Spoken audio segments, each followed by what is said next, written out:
Buenas tardes a todos y a todas. Muchas gracias al doctor Gavilá por su amable presentación.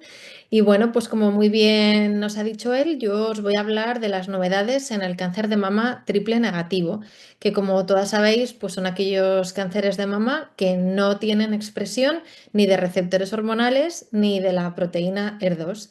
Y aunque, bueno, siempre parece que este tumor es el patito feo del cáncer de mama, yo os traigo aquí muchas buenas noticias y algunos estudios que, aunque hayan salido negativos, pues nos hacen ver que hay un campo de investigación súper amplio en este tipo de tumor también, y que no cabe duda de que encontraremos la luz en muchos de estas nuevas vías de investigación. Yo he seleccionado 4 estudios que os voy a comentar, intentar explicar brevemente. 2 de enfermedad localizada y 2 de enfermedad metastásica.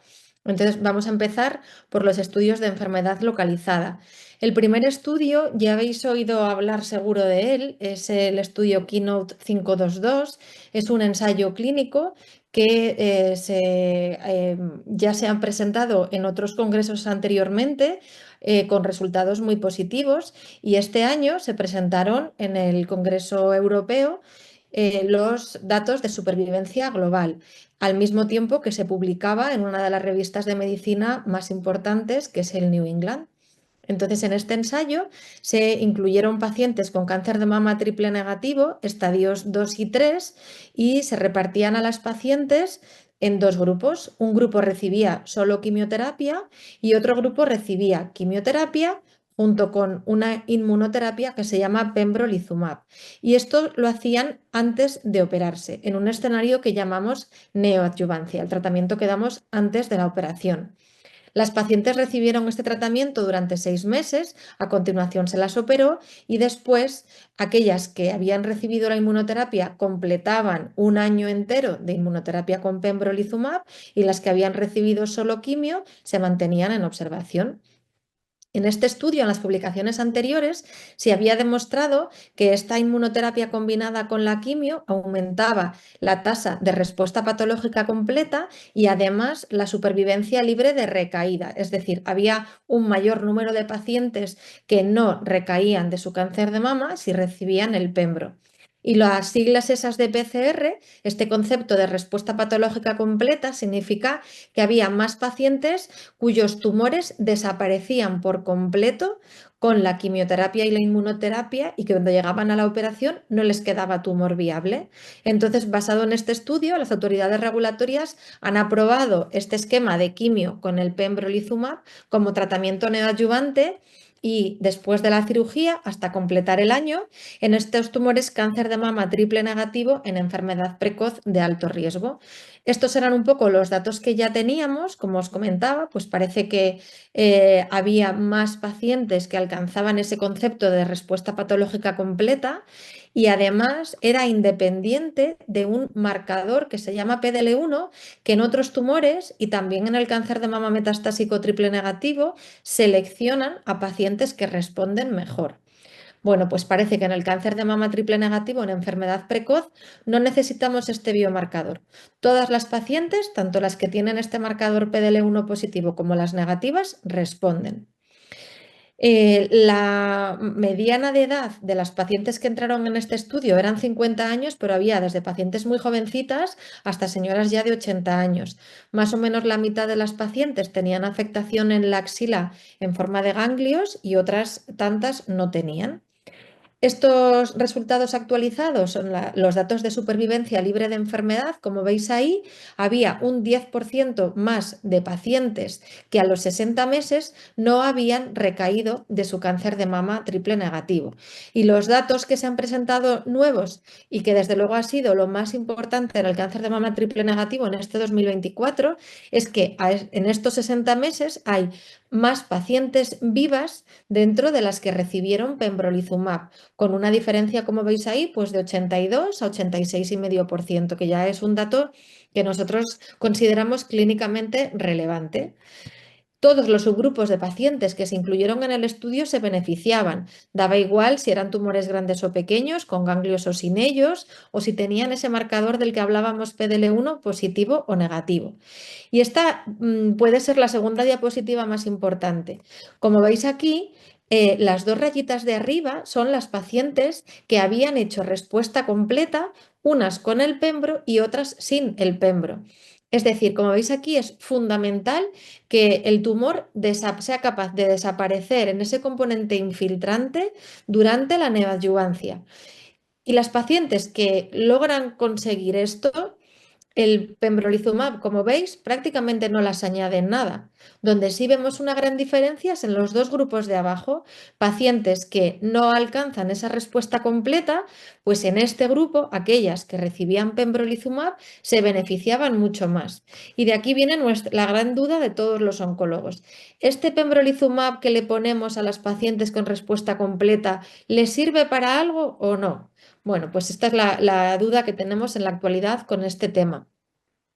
Los eventos adversos en general no aumentan de manera significativa con el pembrolizumab, pero sí que aumentan los efectos adversos inmunomediados, es decir, aquellos que son provocados por la inmunoterapia. Los más frecuentes son los que afectan al tiroides, tanto en forma de hipo como en forma de hipertiroidismo, y las afectaciones de la piel. Esto es muy importante porque casi un 8% de las pacientes tuvieron que discontinuar alguno de los fármacos por estos efectos secundarios. Por lo tanto, tenemos que tener muy claro qué pacientes se benefician, en qué momento, cuándo debemos parar, etc. Y como resumen de este estudio, la combinación de quimio con pembrolizumab como tratamiento neoadyuvante del cáncer de mama triple negativo de alto riesgo en estadios iniciales aumenta la respuesta patológica completa, es decir, es capaz de hacer desaparecer el componente infiltrante, que es el que nos preocupa, del cáncer de mama con más probabilidad, aumenta también la supervivencia libre de enfermedad y aumenta también la supervivencia global, es decir, las pacientes que reciben pembrolizumab viven más, recaen menos y tienen mayores tasas de respuestas completas. Además, el beneficio es independiente de si tenían o no ganglios afectados, de si el tumor era grande o pequeño o si expresaba o no ese biomarcador que en otros tumores o en otros escenarios utilizamos que se llama PDL1. Además, no hemos visto en este estudio ninguna toxicidad que no conociéramos de pembrolizumab y, por lo tanto, este esquema ahora mismo es el nuevo estándar en cáncer de mama triple negativo de alto riesgo en estadios iniciales. Y es el esquema, si no tenéis contraindicaciones para recibirlo, que a todas las pacientes os van a presentar y a proponer en cualquier hospital de España en un cáncer de mama triple negativo, estadios 2-3, cuando recibís neoadyuvancia, es decir, tratamiento antes de la operación. ¿Y por qué se incluyeron tumores? Hemos dicho estadios 2 y 3, que son tumores que tienen más de 2 centímetros o si tienen menos de 2 centímetros tienen afectación ganglionar. ¿Y por qué se seleccionan así a las pacientes? Pues mirad, este estudio que se ha publicado también este año en el 2024 son datos retrospectivos de pacientes con cánceres de mama triples negativos pequeñitos y como veis aquí, los tumores muy pequeños sin afectación ganglionar prácticamente no se benefician de poner quimioterapia. Si tenéis un cáncer de mama triple negativo de 3 milímetros sin ganglios, pues es probable que no os propongan recibir quimio porque el beneficio es muy pequeñito. La segunda curva son tumores de entre 5 o de entre 6 y 9 milímetros. Aquí el beneficio es un poquitín más grande, pero también es muy escaso. En tumores entre 1 y 2 centímetros, aquí empezamos a ver ya un beneficio un poco más grande de recibir quimio. Entonces, tal vez este subgrupo pueden ser otras pacientes que con el tiempo podamos llegar a demostrar que hay un beneficio a la hora de utilizar inmunoterapia, pero a día de hoy no lo tenemos. Este es un estudio fase 2 que también se ha comunicado este año y que os lo quería simplemente reseñar. A diferencia del que os he comentado antes, en este estudio, después de la cirugía, las pacientes no recibían pembrolizumab, lo recibían antes, en la neoadjuvancia, pero después no, aquí se paraba. Y en este estudio, las pacientes que conseguían tener una respuesta patológica completa, es decir, cuyo tumor desaparecía, resulta que vivían a los 3 años el 100% de las pacientes. Es decir, puede ser que estas pacientes realmente no necesiten continuar con el pembrolizumab después de la operación. Y ya hay un estudio fase 3 mucho más grande que lo quiere demostrar. Este es un estudio que está en marcha, que bueno, incluye pacientes muy parecidas a las del primer estudio que os he presentado, pero que hayan alcanzado respuesta completa después de la cirugía. A estas pacientes que han conseguido respuesta completa, unas van a recibir pembro y otras se van a mantener en observación. Y queremos saber con este estudio si hay algún beneficio de recibir aquí inmunoterapia o no. Se han presentado también algunos datos de seguridad. No sabíamos, no conocíamos hasta la fecha si el pembrolizumab en las pacientes jovencitas pueden tener algún impacto en la función ovárica. En el Congreso Europeo se presentó también este póster que dice que no, que el pembrolizumab no impacta ni en la función ovárica, ni en ese momento, ni al año de recibir el tratamiento. Como os decía, para nosotros es muy importante la eficacia de los fármacos, pero también los efectos secundarios. Es algo que nos preocupa mucho. Y ahora andamos en búsqueda de saber quiénes son esas pacientes que pueden tener efectos adversos graves inmunomediados. Ha habido alguna muerte tóxica por este fármaco. Hay algunos efectos secundarios inmunomediados que se pueden hacer crónicos y quedarse para toda la vida. Entonces, queremos saber quiénes son estas pacientes, quiénes hacen estos efectos adversos graves. Pues en este póster intentaba responder a esa pregunta y como único dato que se encontró fue la edad joven. A menor edad, más riesgo hay de tener efectos adversos relacionados con la inmunoterapia. El segundo estudio que os he traído de enfermedad localizada es con otro fármaco inmunoterápico que se llama nivolumab y este ensayo lo que quería saber era si también en la neoadjuvancia, en el mismo escenario que el anterior, pacientes que todavía no se han operado se pueden beneficiar de recibir unas dosis, 2 semanas de inducción antes de recibir la inmunoterapia en combinación con la quimio. Es decir, un grupo de pacientes, las que veis abajo, recibían la quimio y la inmuno desde el principio y las otras recibían primero 2 semanas solo inmuno y a continuación la inmuno con la quimio. Sabemos que la quimio y la inmuno, como hemos visto antes, es el nuevo régimen estándar para las pacientes con triple negativo en estadios 2 y 3. Hay otros datos de ensayos clínicos más pequeñitos que dicen que la inducción con inmunoterapia puede ser beneficiosa y además la respuesta patológica completa es un dato de muy buen pronóstico, como hemos visto en las gráficas anteriores, y nos puede permitir la desescalada en algunas pacientes.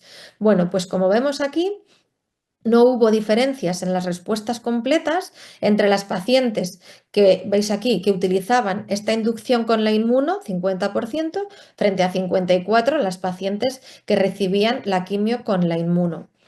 El único factor que nos puede ayudar a decidir si ponemos o no esta inducción pueden ser los linfocitos infiltrantes de tumor, es decir, el infiltrado linfocitario, si realmente nuestras defensas están alrededor del tumor intentando bloquearlo, parece que puede ser un marcador favorable de respuesta a la inducción con la inmunoterapia. Por lo tanto, de momento no podemos decir que esta inducción sea beneficiosa en términos generales, no lo vamos a hacer, esto no cambia nuestra práctica habitual. Puede ser una vía de investigación que podamos observar o que podamos trabajar, pero de momento no va a ser algo que empezamos a hacer en la consulta. Todavía no tenemos datos de supervivencia libre de enfermedad de este estudio y se están todavía recogiendo estos datos. Y pasamos ahora a los 2 estudios que os he seleccionado de enfermedad metastásica, de estas pacientes que ya tienen enfermedad a distancia en otros órganos. Este estudio que os he traído incluye pacientes con cáncer de mama triple negativo en enfermedad metastásica que reciben primero de 4 a 6 ciclos de quimioterapia con un fármaco que llamamos platino, en combinación con la misma inmunoterapia del primer estudio que os puse, pembrolizumab. Y después de recibir de 4 a 6 ciclos de este esquema, unas pacientes van a continuar igual, las naranjitas de abajo, y otro grupo de pacientes van a cambiar la quimio por un medicamento que se llama olaparib y continúan con el pembrolizumab. Simplemente cambian la quimio por el olaparib. Bueno, ¿y esto por qué se hace? ¿Por qué se desarrolló este ensayo? Sabemos, como hemos visto antes, que el pembro con la quimio aumenta la supervivencia libre de progresión y la supervivencia global. Lo vimos en la enfermedad inicial y además en el cáncer de mama triple negativo metastásico de otro ensayo clínico muy grande que se publicó años anteriores en pacientes que tienen este biomarcador PDL1 por encima del 10%. El olaparib, este medicamento del que yo os hablaba en este ensayo, es un inhibidor de una proteína que se llama PARP, que se utiliza en otros tumores como el cáncer de ovario platino sensible, es decir, tumores que se originan en el ovario, que se han tratado con este quimioterápico que se llama platino y que han respondido. Este olaparib seguro que también os suena porque tanto en el cáncer de mama como en el cáncer de ovario se ha estudiado muchísimo en pacientes que tienen mutaciones en los genes BRCA, porque son pacientes que tienen alteraciones en las vías de reparación del DNA. Y precisamente la vía del PARP es una de las que está trabajando en este sentido. El olaparib en el cáncer de ovario ha demostrado ser útil en pacientes independientemente del BRCA si responden primero al platino. Entonces, lo que han querido en este ensayo clínico es intentar hacer un símil con lo del ovario y decir, bueno, pues si en el ovario si funciona, si responden a platino independientemente del BRCA, vamos a ver qué pasa en la mama añadiéndolo al pembrolizumab porque sabemos que esta sí es una vía que nos está funcionando. Bueno, pues más o menos un 20% de las pacientes que se incluyeron tenían mutación en el BRCA, pero como os digo, no era obligatorio para entrar en el ensayo. De hecho, queríamos saber si funciona en cualquier paciente, no solo en las que tienen esa mutación. Y como vemos aquí, la supervivencia libre de progresión es similar en los dos grupos, en los que cambiaron a olaparib y en los que siguieron con quimio, y la supervivencia global también, exactamente igual. Es un poquito distinto los efectos secundarios, porque el perfil de toxicidad del olaparib es distinto al de la quimioterapia. Parece que el brazo de olaparib tiene menos eventos adversos graves, menos eventos adversos de cualquier grado y con un perfil un poco distinto. Entonces, en este análisis no se consiguió demostrar beneficio al combinar pembro y olaparib, ni en supervivencia libre de progresión ni en supervivencia global, comparado con continuar con el mismo esquema del principio de pembro con quimio en estas pacientes que hayan respondido en el cisplatino.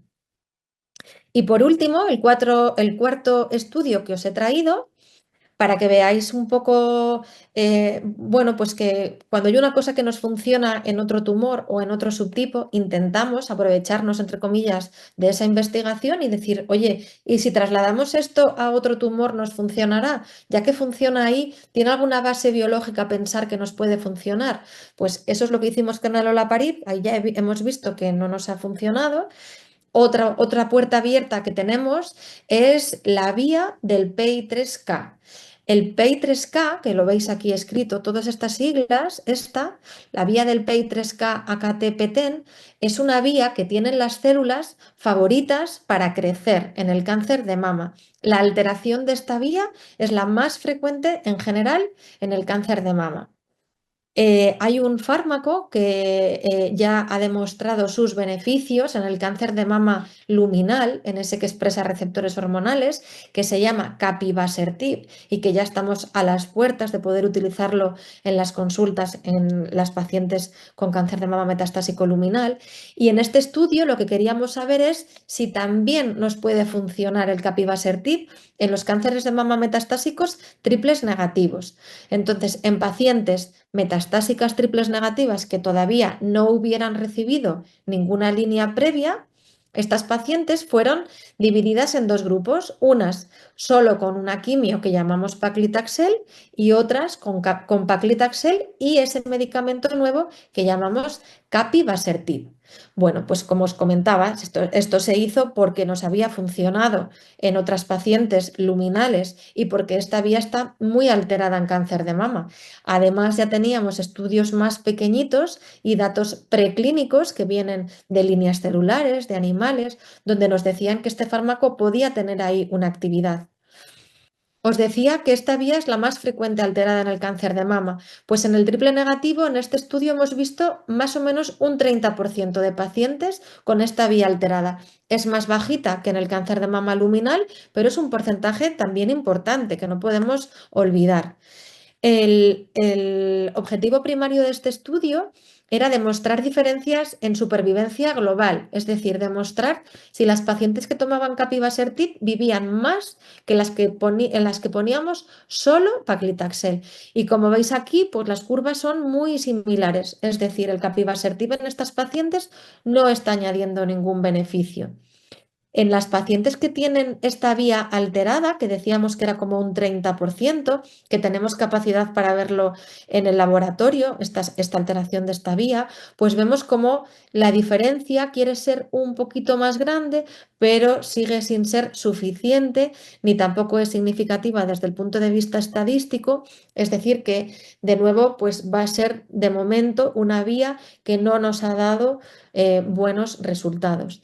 En supervivencia libre de progresión, si vemos, es decir, en pacientes que están tomando capivasertib, parece que su tumor tarda un poquito más en crecer, pero bueno, pues el beneficio es escaso y la significación estadística pues roza casi, está casi más en el no que en el sí. Los eventos adversos también son distintos porque el perfil de toxicidad del capivasertib es diferente. Ya lo conocemos de los estudios de luminal y no hemos visto en este estudio efectos adversos nuevos. Bueno, pues algo o cosas importantes que tenemos que saber de este fármaco: la diarrea, la anemia, el RAS, la hiperglucemia, la inducción de la diabetes y la neutropenia. Por lo tanto, y para concluir, pues este análisis de nuevo no cumple el objetivo primario del estudio porque no demuestra un aumento en supervivencia global y el perfil de seguridad, bueno, ya es conocido, no hemos visto ninguna cosa nueva y nos vale también para aprender para las pacientes luminales que sí se van a poder beneficiar del estudio. Muchas gracias a todas, espero haberlo explicado con claridad y que me hayáis podido entender. Y yo, como siempre, quiero echar al aire una lanza por el cáncer de mama triple negativo. No nos vamos a desanimar, no vamos a parar. Habéis visto algunos datos súper buenos, cosas que nos han cambiado la práctica clínica habitual y otros que, aunque son negativos, merece la pena contarlos para que sepáis que existen muchas líneas de investigación y que, aunque estas no nos hayan resultado, como digo, no nos vamos a cansar y vamos a seguir trabajando para encontrar otra luz al final del túnel y poder conseguir mejorar la supervivencia de las pacientes con cáncer de mama triple negativo. Y no me enrollo ya más.